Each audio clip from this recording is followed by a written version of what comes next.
Welcome back, and thank you for tuning in today. I am so grateful and honored to announce that I am having Dr. Stuart Titus on the podcast today. Dr. Titus is a cannabis industry icon and innovator who is widely regarded for expertise in groundbreaking cannabinoid research, the CEO of the first publicly traded cannabis company, Medical Marijuana Inc., and the founder of Kannaway.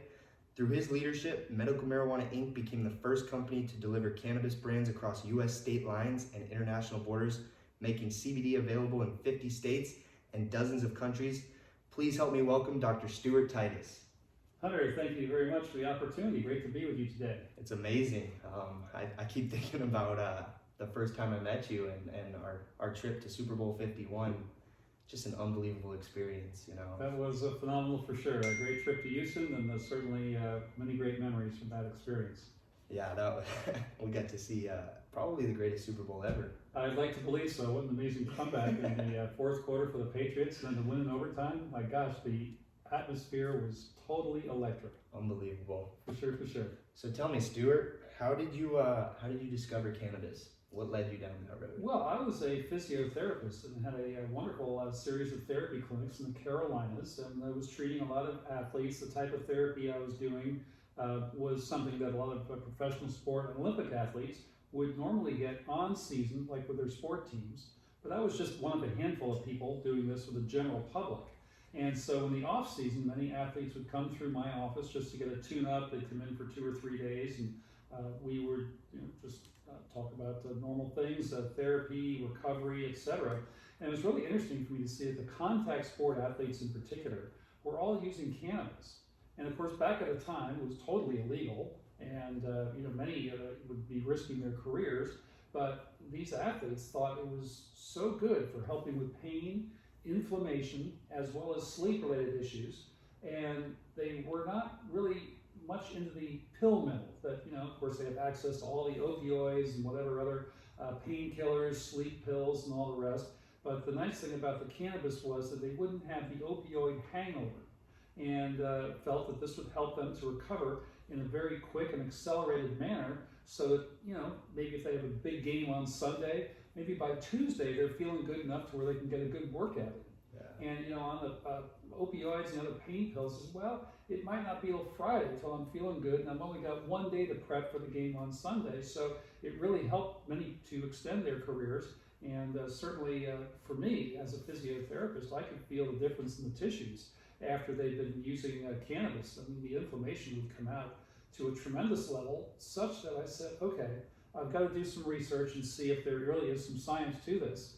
And sure enough, I found some international medical cannabis symposiums. I think I may have done my first one in 2004, but for sure I did a great symposium in 2006, learned all about the science of cannabinoids, and I couldn't believe how much research was being done behind the scenes at all these institutes. In fact, even the U.S. government held a patent since 2003 on the therapeutic use of cannabinoids. Wow. So, the public company started here in California in March of 2009. I certainly wanted to become involved as an investor, and that's what I did. And of course, over time, I've taken on a significantly increased role with the company.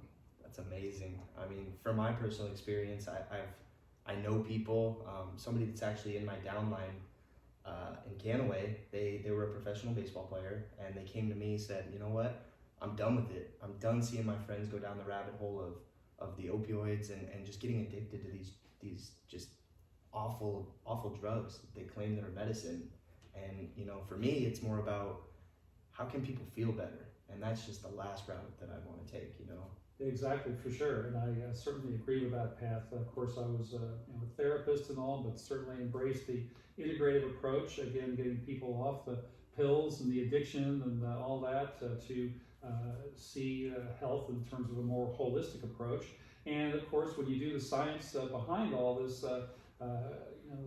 cannabis craze, if you will, you really find that the body has this amazing internal endogenous cannabinoid system. Yeah. Receptor sites all throughout the body, and it's been unfortunate that cannabis has been removed from our diets here since 1937 with the Marijuana Tax Act that lumped hemp and all the benefits from hemp seed and the hemp nutrition that all got eradicated from our diet back then. And so it's now 83 years, but we're finally progressed to the point where bringing back hemp as an agricultural crop. Many farmers right today or this spring have been planting hemp, and certainly under the USDA program, I'm very excited about the fall harvest coming up and the first official hemp grown back in the U.S. in many, many years. That's so cool. So if you could, would you go into the endogenous cannabinoid system a little deeper so our audience could get a better This is a very interesting system in the human body. It was actually discovered in 1988 by researchers Dr. Alan Hallett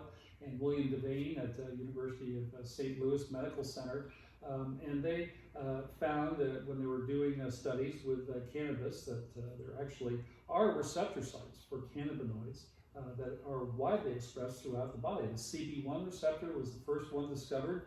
This is the brain's most widely expressed of all the brain's neurotransmitter receptor sites, and certainly has great implication for neurological health. And we've been very excited to see over the years, I believe it was 1993 or 95, that the CB2 receptor was then found. This is mostly in the gut, the viscera, the internal organs of the body.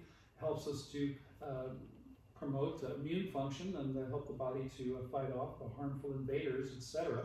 And there are many other receptor sites throughout the body that are very accepting of cannabinoids. For example, these what are called vanilloid pain receptors, very technically called TRPV1, let's say, or transient receptor potential vanilloid 1, very technically. But these pain receptors are very accepting, very well influenced by cannabinoids, THC or CBD. So, of course, anecdotally, many people use cannabis to help control pain. We saw a lot of athletes, and now that there's a non-psychoactive form of cannabis, CBD, available, many are using CBD to very, very good success, and the anecdotal evidence is mounting.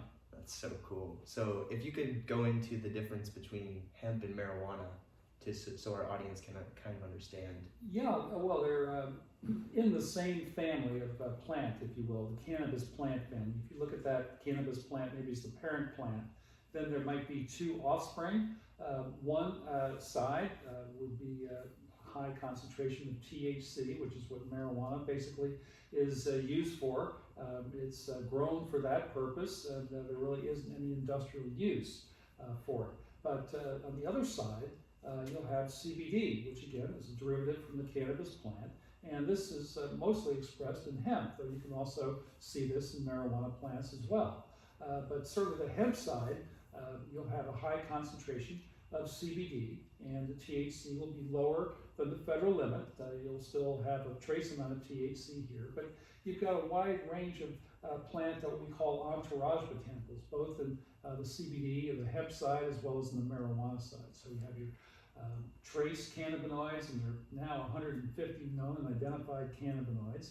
You have things such as terpenoids, which are like the essential oils that give you the characteristic smell of cannabis. You have what are called flavonoids that may give you the characteristic taste or flavor, or flavonoids are what makes strawberries red or blueberries blue, but also very interesting in the therapeutic benefits. And you have all the plant waxes, chlorophyll, and the other plant material that all act synergistically. So interestingly enough, in the cannabis plant, you have anywhere from 500 to 1,000 different chemical compounds that all, of course, you have now, 240 different varieties or strains or cultivars, if you will, of marijuana.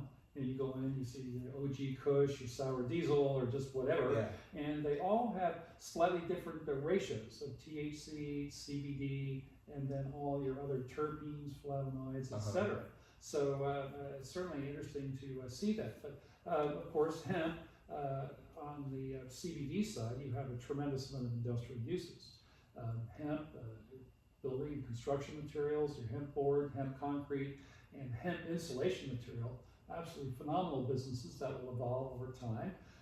Hemp, textile application, hemp clothing, hemp paper, cardboard boxes, etc. will all be much more sustainable and renewable because hemp will naturally biodegrade and put into landfills.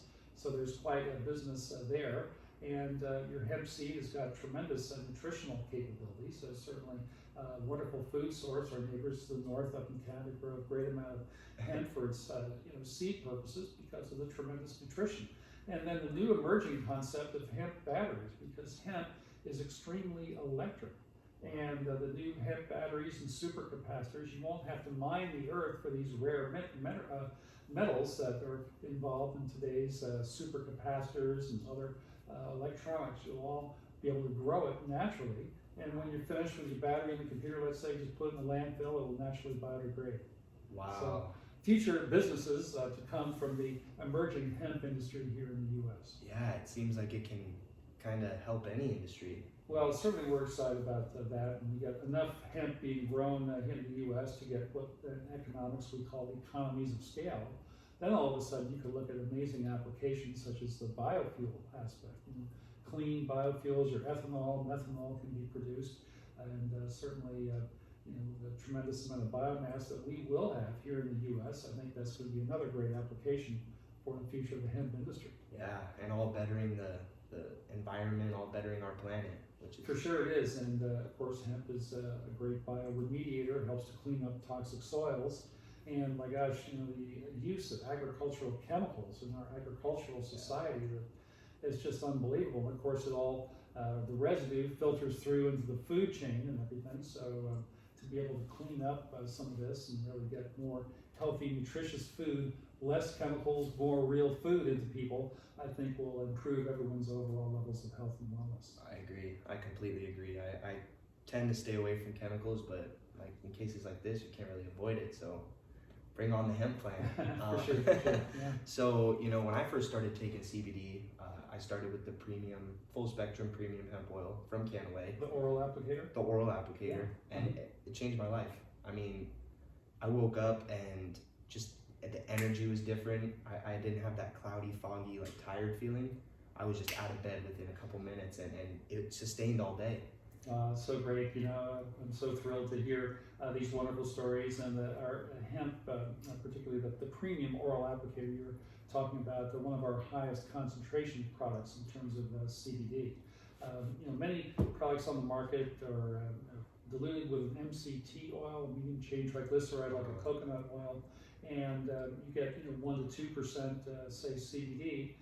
Doesn't mean that it's a weak formula, because many of the products will contain, say, 30 or 50 milligrams per serving, and that's what you really want to pay attention to, is the amount of milligrams. But nonetheless, some of these applicator products, the oral applicator products, we can really concentrate.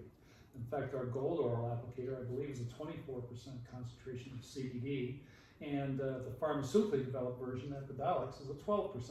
Yeah. Just for rough, a measuring point. But obviously, we have these very concentrated oral applicator products that really help the body to take the CBD that is given and show the maximum benefit from it.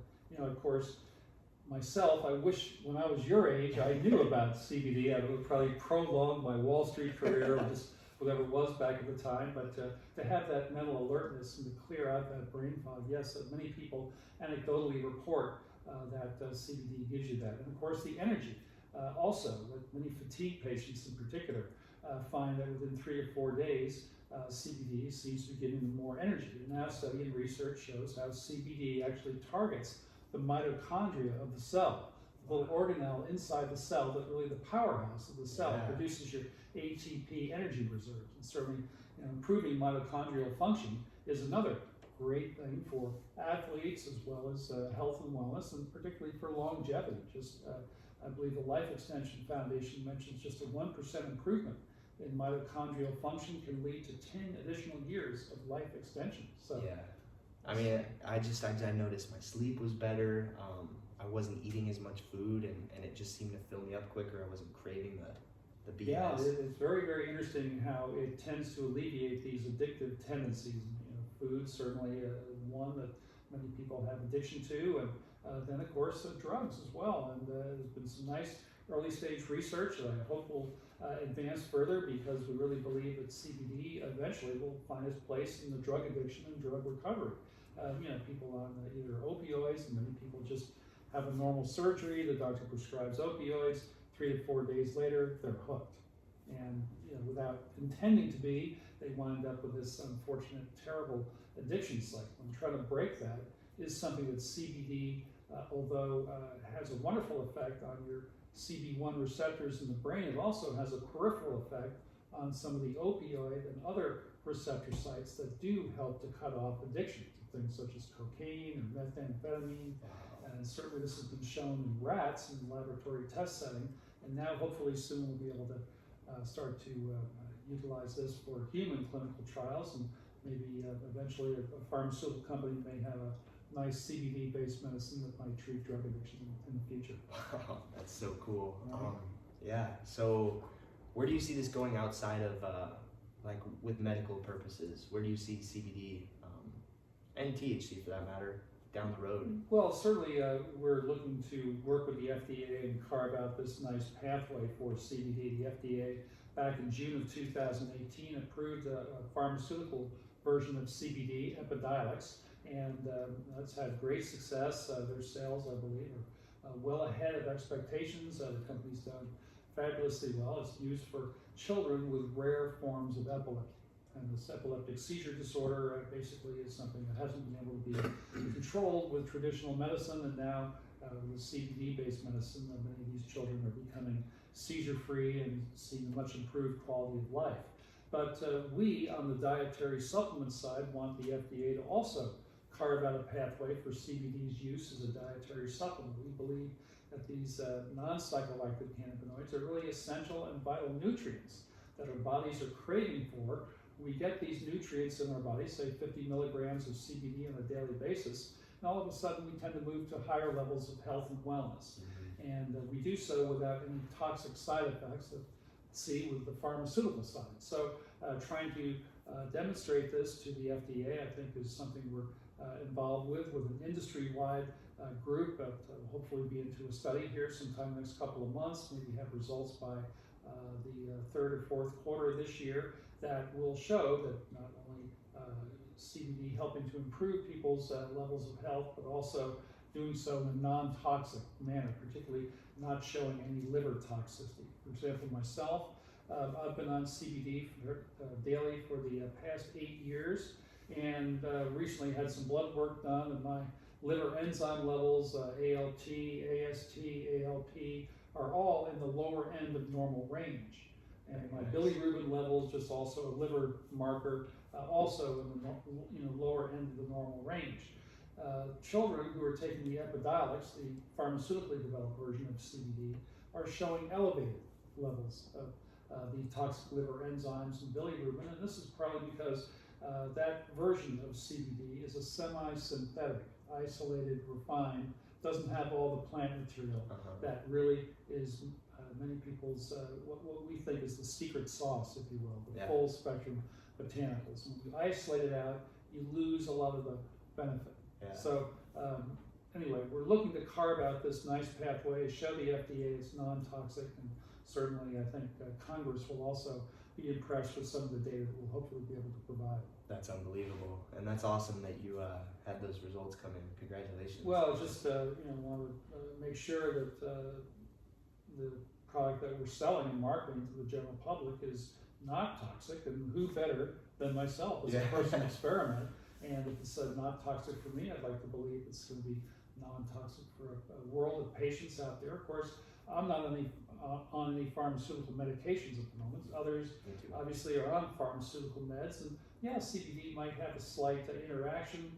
Maybe it's about as harmful as drinking grapefruit juice along with meds, which sometimes is a slight contraindication because it tends to speed up some of the metabolism. So if you're on time-release medicine, it might not release over time as effectively. It will release in a shorter period of time versus what was expected. But some of the side effects here are very minimal. We haven't really seen any adverse effects.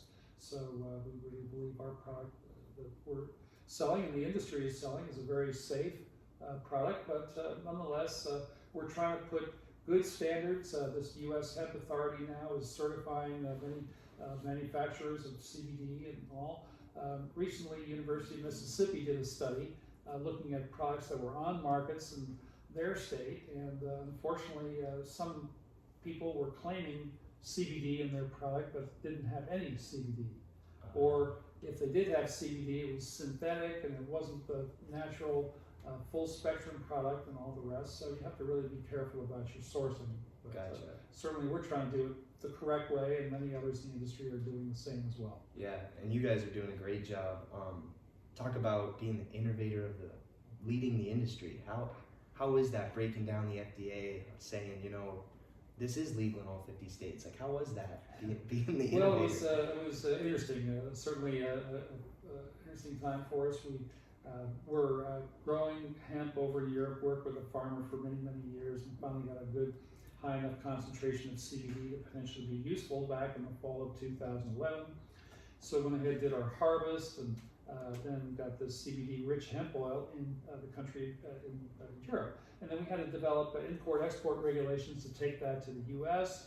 Had to take this CBD, kind of a thick tarry paste, if you will, and make a final finished product out of it, and then get legal opinion letters showing that the way we were extracting and deriving it wasn't falling within the Federal Controlled Substances Act, that we were outside of this act, and yet we're still wanting to sell and market this product to all 50 states.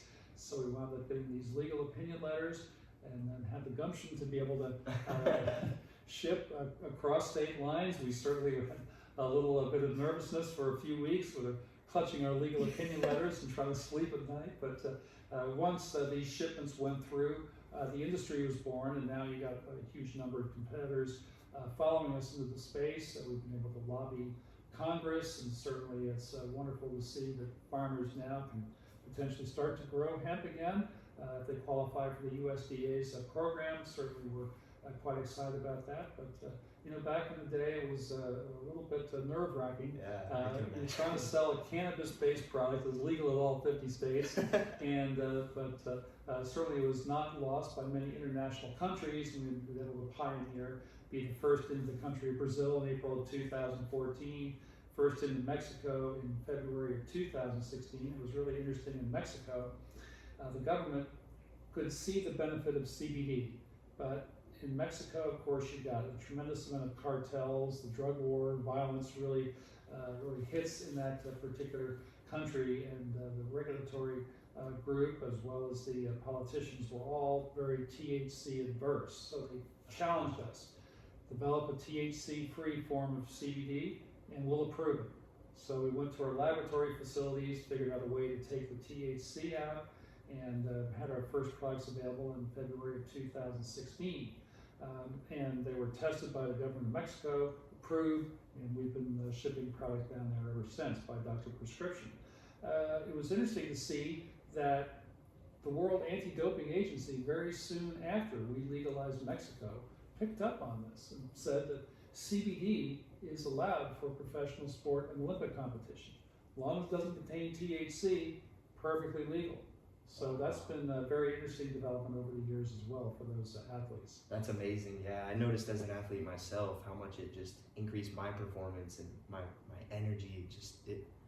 People wouldn't understand until they try it. Is basically the best I could put it into words. Well, for sure. And certainly someone of your age, it's been great to see the great number of young people now seeing the benefit of CBD, and we really believe it's available for a whole world population. I mean, eventually, that's our final goal, is to have CBD available for every person on the planet. Certainly, we see a lot of young children taking CBD because of epilepsy or maybe autism type of situations, but many parents are now waking up and saying, gosh, we should be just giving our young children maybe 10 or 20 milligrams of CBD daily. And certainly the young children that I've seen, a child who's been on CBD for 3 years now, doing phenomenally well, very, very advanced for his age, speaking probably 2 or 3 foreign languages, traveling internationally, hasn't been sick a day, very well adjusted, doesn't have any temper tantrums or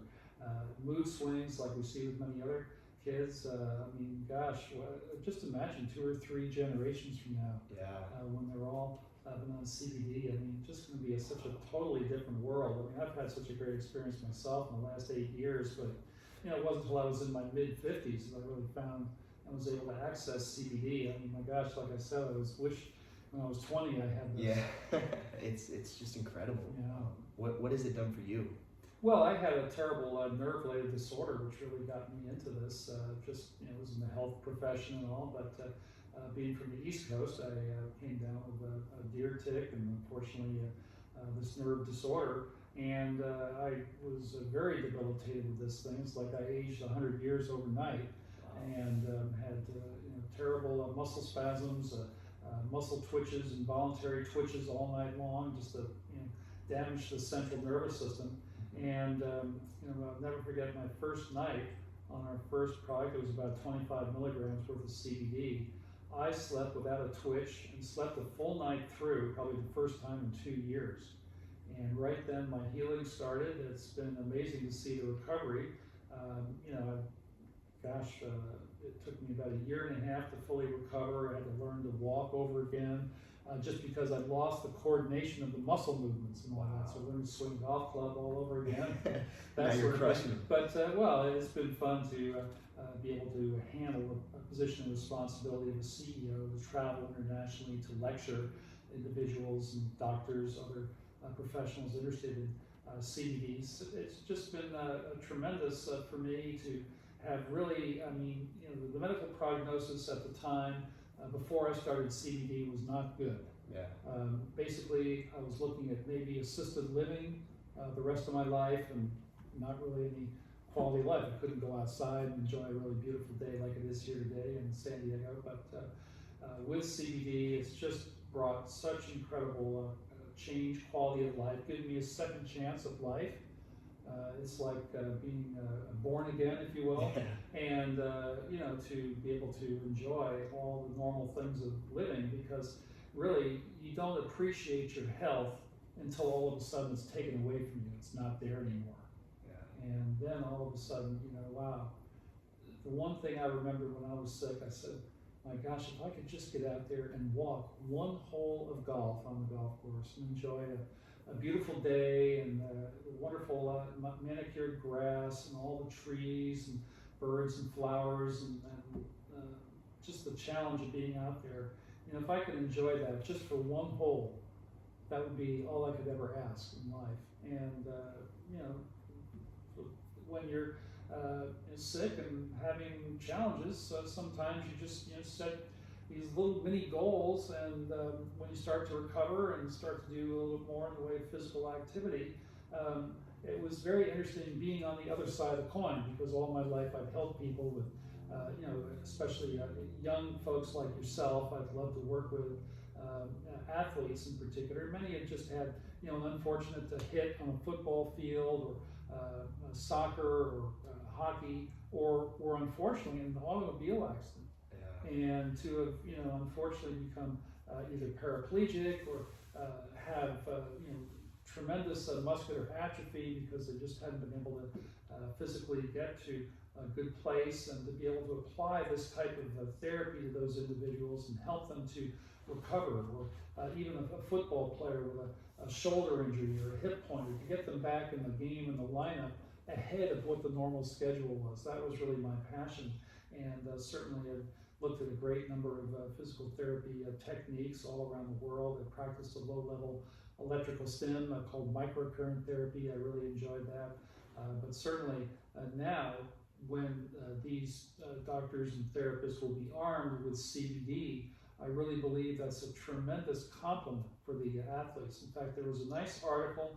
Again, the research and all is a very, very early stage, so some of the future application might not be for another generation, 25 years or so, but a wonderful article in one of the great physical therapy journals showing how athletes who take CBD right after a strenuous exercise or workout routine will avoid this, what's called exercise-induced muscle soreness, or what they call delayed onset of muscle soreness, DOMS is what they call it. And certainly CBD, with the anti-inflammatory properties, just helps to flush all that lactic acid out, and does seem to really make a big difference for these athletes. And I'm so glad to see study and research happening in the physical therapy community. Yeah, I'm blown away. That's amazing, your transformation, and I'm really grateful that it helped you, and not only helped you, but has enabled you to bring this to humanity, because we need it.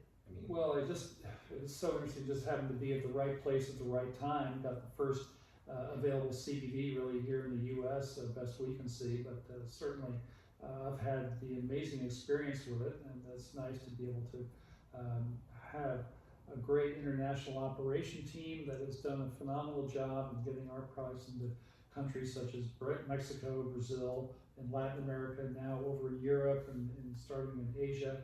Certainly, we think the world. Every one of us, we may be different in terms of our height, size, structure, your skin color, etc. But the one characteristic among all of us is that we have this amazing internal endogenous cannabinoid system, and we need to supplement with plant cannabinoids. Now, our human bodies actually do produce our own internal cannabinoids, and those of you who are athletes, when you're doing your long distance running or extreme exercise, you get this beautiful bliss-like feeling, the runner's high. And that's really an extra release of the internal endogenous cannabinoid known as anandamide. But normally, when these internal cannabinoids are produced, they're very quickly degraded by enzymes, normal enzymatic activity. So our internal cannabinoids only last seconds, maybe a minute if we're lucky.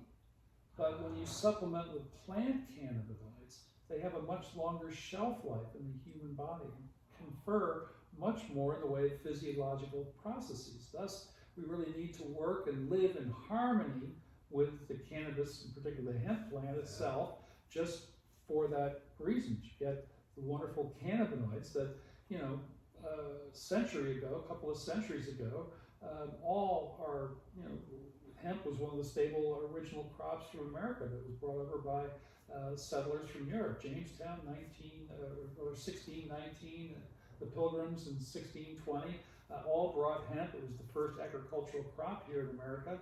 And not only did we humans eat the hemp seed, but of course the cattle and all the animals, the chicken would eat the seed, and the animals would eat the stalk or whatever, and they'd get cannabinoids.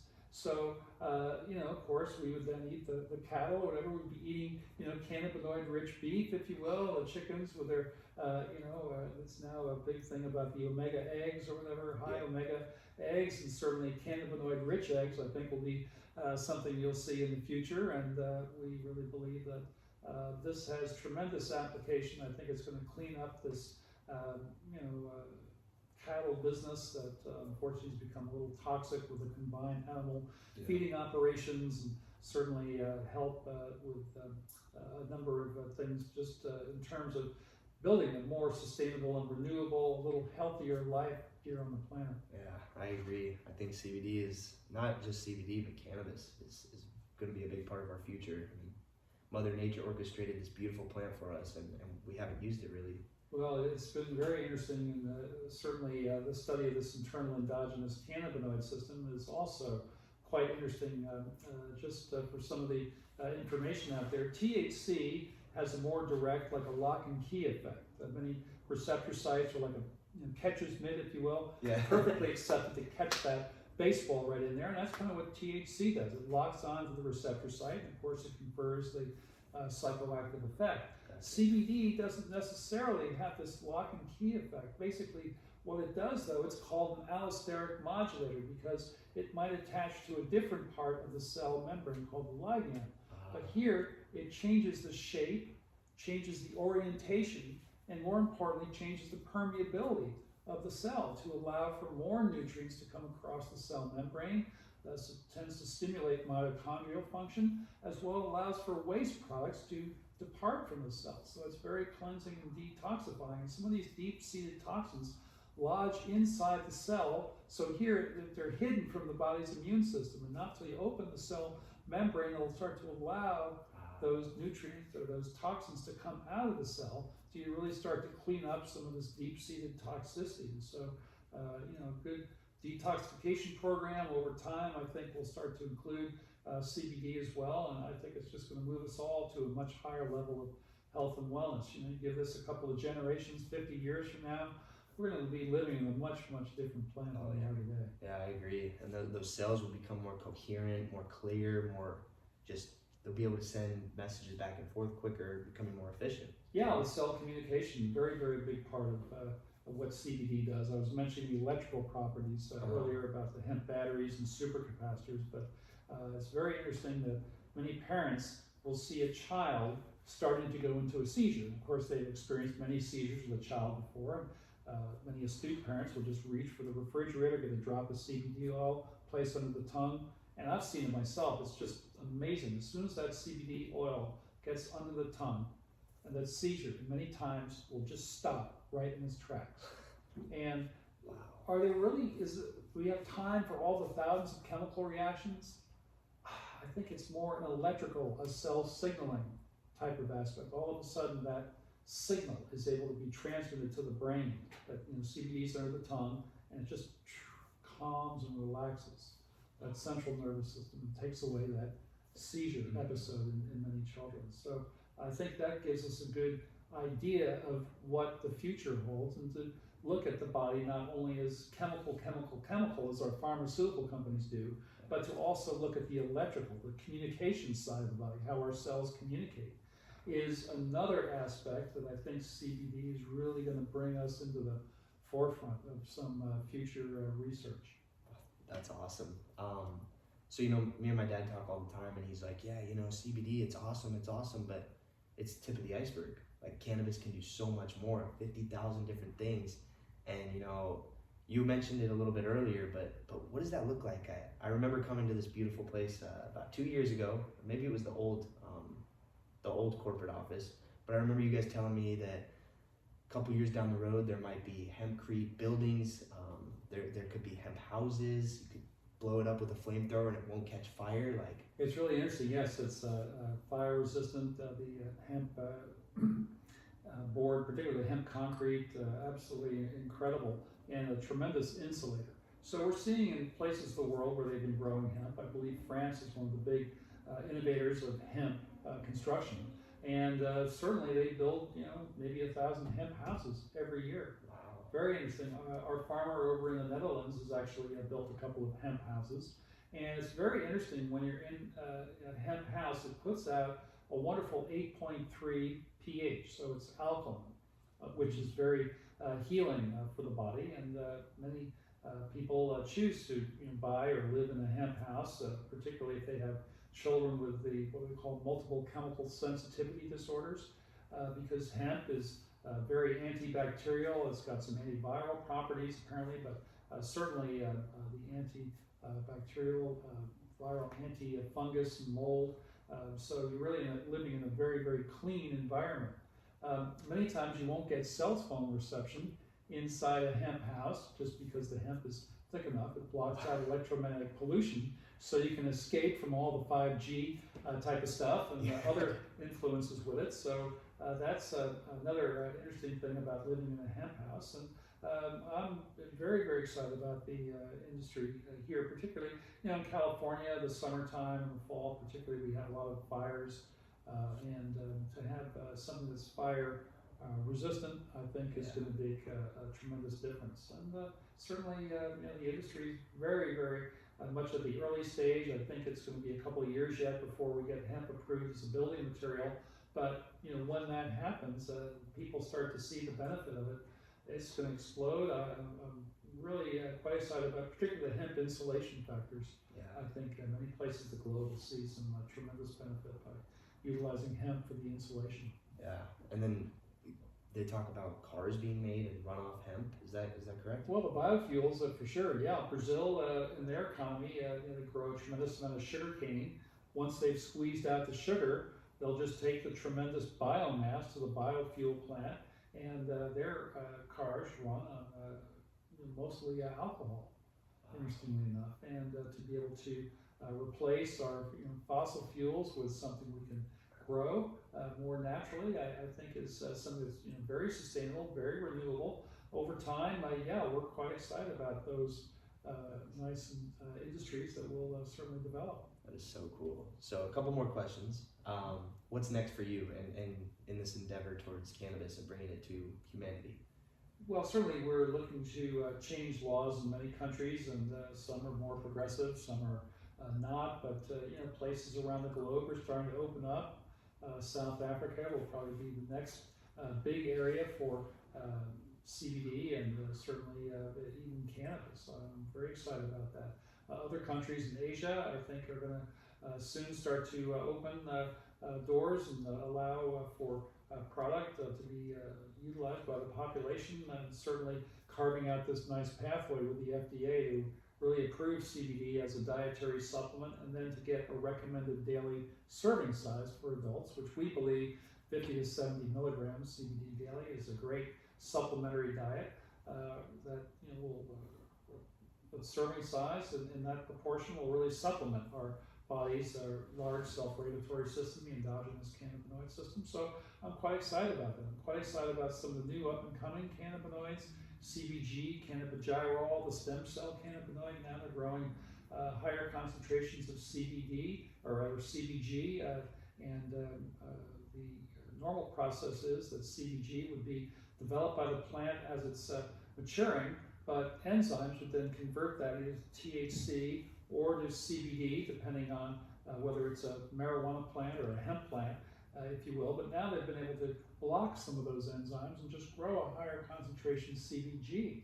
So I think that's got some great benefit. And then some of the derivatives of these cannabinoids, CBDA or CBDV particularly, I think will have some interesting application. I'm also excited about CBC, CBN, and some of the other up-and-coming cannabinoids that may show some wonderful health and wellness benefits. And then even terpenes. Many, the terpenes are expressed to a very minor degree, but to get a higher concentration of some of the terpenes, particularly beta-carotene, which helps support the body's CB2 receptor, the immune system.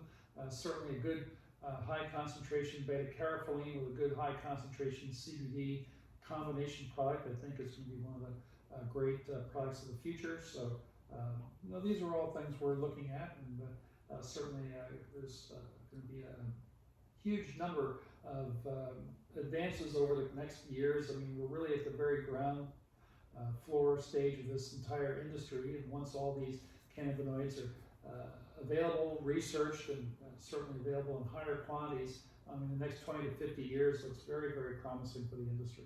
That's incredible. That is so cool. So if you could give any advice to, say, maybe somebody that's not open-minded to the whole idea of cannabis or CBD, what would you say to them? Well, we've obviously overcome a tremendous amount of barriers and the stigma and the stupidity, if you will, of the past. It's nice to see many people now becoming a little bit more progressive. I think with 33 U.S. states with medical cannabis laws on their books, and many more to potentially come with this year's up-and-coming election. I think currently we have 11 states now for recreational use or adult use. I think that's going to expand as well. And particularly now that CBD is legal at the federal level, I think a lot of the barriers are starting to come down.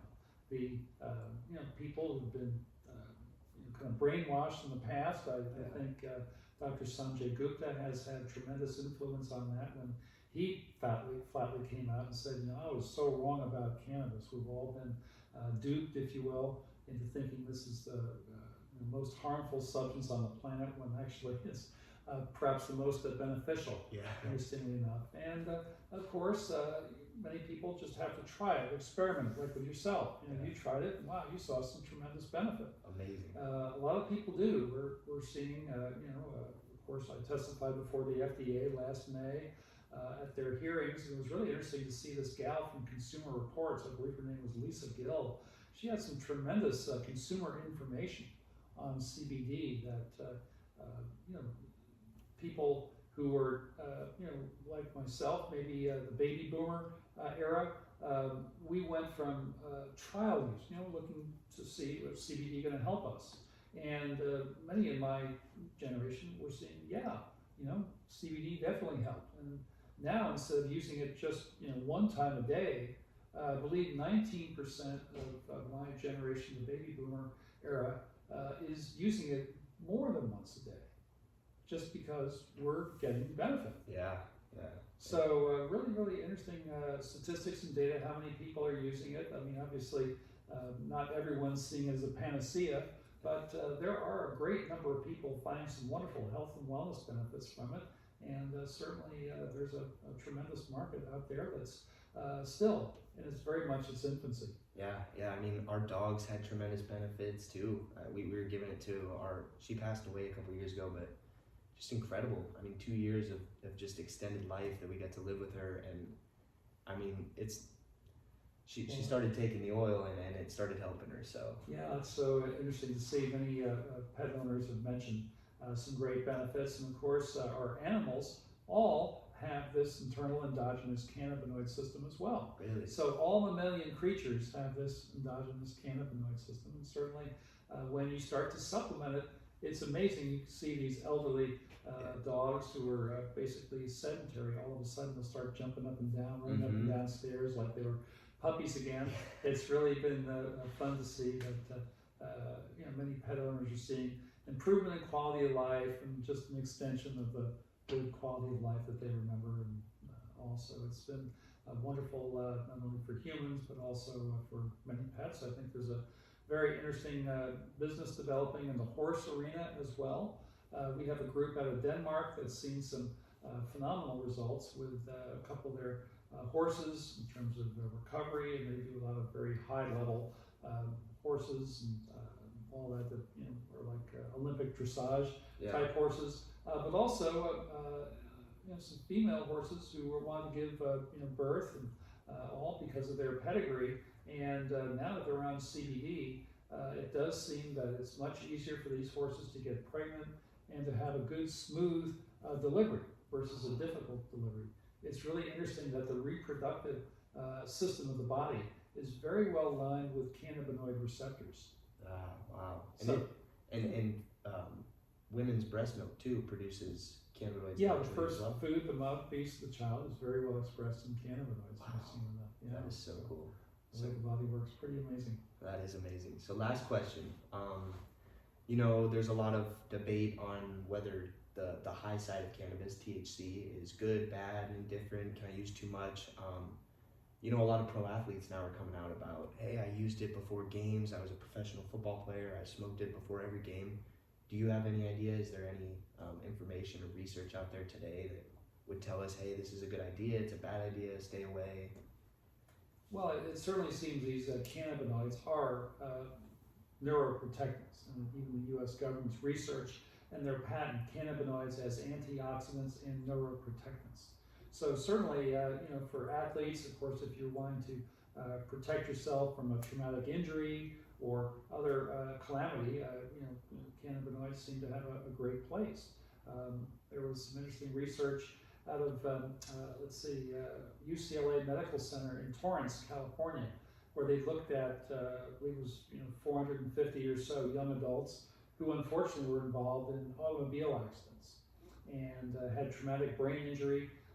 It was interesting to see that being in California and young adults, many were regular cannabis users, but of the population that they had done the study with, that the ones who were regular cannabis users were 80% more likely to survive a traumatic head injury in an accident because they were presumably because their brain cells had an extra layer of neuroprotection that cannabinoids can confer.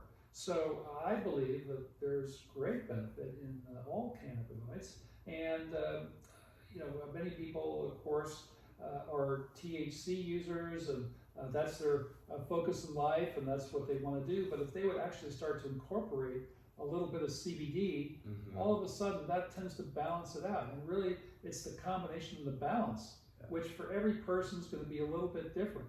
But I've seen a lot of THC users, when they start to add CBD, all of a sudden, it alleviates a lot of the addictive tendencies, and they change, their lives just totally change, and they don't become like the classic hippie stoner, and they really want to do something and be productive in society. I've seen this several times. It's been amazing, and it's just getting the right balance of these cannabinoids makes a huge difference. And in the future, who's to say there might be 12, 15, 20 different variables, these little fractions that can come off, and for each particular individual, we can design any number of different combinations that might be specific for you, and maybe a different combination would be more specific for me. But I think that's where it's eventually going, to look at our genetics, our response to various cannabinoids, and then be able to kind of recombine all these amazing plant materials in a proper manner that will work for that particular individual. Wow, that's incredible. Dr. Titus, thank you very much. I'm so grateful to have you on the show today. And I hope you guys learned a lot. I hope you took notes, because this is a very, very amazing podcast. So thank you. Well, Hunter, thank you so much for the opportunity. Great to be with you today, and certainly look forward to much more in the future. Absolutely. Thank you. Good deal. All right, everybody. Thanks. Thank you. Fantastic. Huh? Yes, sir. How good? That was incredible. That was tremendous. Oh man, I was kind of like, where is it gonna go? But that was incredible. Thank you so much. Fun. Wow. Good. That was good. All right. Thank you. It was really good. Well.